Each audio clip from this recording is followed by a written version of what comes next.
ዛሬ ቤሩት ላይ የሚኖሩ ኢትዮጵያውያን ቤሩት ላይ ህግ የለም ሲሉኝ እከራከራቸው ነበር። ቅርታ ከዚህ በኋላ ግን አልከራከርም። ቤሩት ላይ የእውነት ህግ እንደሌለ በሱሱ አይቼዋለሁ። ሱሱ ቤሩት ላይ መኖሪያ ፈቃድ ያላት ህጋዊ ልጅ ናት። ገነት የልብናኒ ሚስት ስለሆነች የዜጋ ሚስት ስለሆነች ብር ስላላት ፔትሮል ስቴሽን ያለው ባል ስላላት ሱሱን ስሜን አጠፋሽ ብላ በገንዘቧ በግቦ አሳሰረቻት።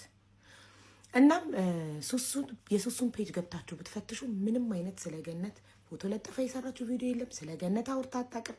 ግን ስክሪን ሪከርደሮች ስለኔ መጥፎ ነገር አወሩ። ያልታወቀ ፌክ አካውንት ስለኔ ፖሰተ። ስለዚህ የምጠረጥረው ሱሱን ነው አንቺ ነሽ ብላ አህያውን ፈርቶ ዳውላውን ስክሪን ሪከርደሮችን ፈርቶ ሱሱ ላይ አቅሟን ለማሳየት ሞክራለች። ገነት እኔ ስላንቺ መረጃ አለኝ። አስፈላጊ ሆኖ ከተገኘ አወጣዋለሁ። ግን ይሄ ጊዜ ያልፋል።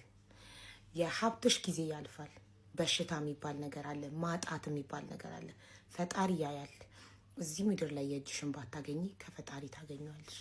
በተጨማሪ ደግሞ ሌሎች ላይም እየዛተች ነው፣ እያስለቀሰች ነው። እኔ የልብናኒ ሚስት ነኝ፣ ሀብታም ነኝ፣ ፔትሮል ስቴሽን አለኝ፣ ስለዚህ አዳሚ ያሳስርሻለሁ እያለች ሌሎች ላይም እየዛተች ነው።